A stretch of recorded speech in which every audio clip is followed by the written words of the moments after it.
and then you put it on the herbs, it actually will kill the bacteria, the bacillus, that grows. It actually will help reduce that. It's antimicrobial effect. So it's amazing. It's a wonderful herb for estrogen problems, for detoxification of the liver, supports that, and it's a potent anti-inflammatory. Oh, another thing that's interesting, if you grow it inside in the winter, it actually helps to clean the air. Really? All right. Thyme was used by the Egyptians in embalming. So what does you think that tells you of its preservative properties? All right.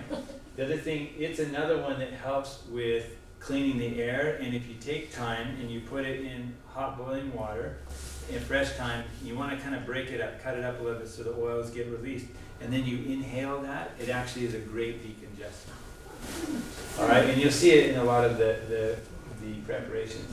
Sage is another one, but not just because it's my daughter's middle name, but because it really helps decrease oxidative damage on the body. It is one of the most potent reducers of oxidative stress. And love it for my older patients. Promotes brain function. So make sure you use plenty of peppermint. Improves gut function. It does have a stimulating effect, so you have to be careful. You don't want to do a lot of peppermint right before you go to bed. All right, it may keep you up a little bit. It's another one that works well for the sinuses.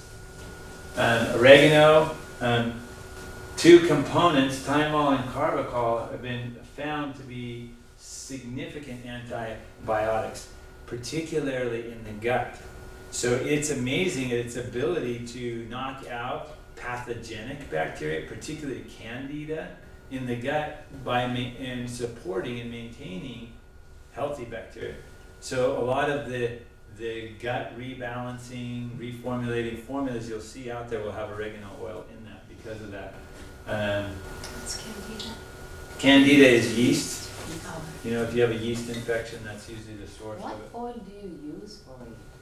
I'm sorry? If you want to make it oregano oil, what oil is the best? Well, making essential oils, which I might have time to go into, but essential oils are a tricky business. I mean, the preparations of preparing that, you use alcohol and other things to extract it, but you can buy oregano oil, but you have to be careful. You put oregano oil on your skin and it'll burn a hole in it. I mean, it's pretty potent stuff. Yeah. But its antibacterial properties are amazing. All right, cilantro. All right, cilantro is a great heavy metal detoxifier. All right, so one of the benefits of eating fish tacos is that if there's mercury in the fish, the cilantro will bind to it and take it out. So that's one of the reasons. And how many of you knew that cilantro seeds are coriander? And they have other properties that I might not go into. Lavender, another one of my favorites for promoting the parasympathetic system. It's great for calming down. I use it in my asthmatics who are using nebulizers. We'll put some lavender drops in there. Because anybody who's had one of those inhalers or a nebulizer knows it races your heart, it calms it down, actually protects against that. So it's great for mood disorders. It does help with insomnia, so it has lots of benefits. And there's your broccoli flowers. Again, one of the things that broccoli and broccoli flowers provide is it promotes the brain-derived neurotropic factor, and it contains those indoles which help with estrogen metabolism and promotes healthy estrogen metabolism.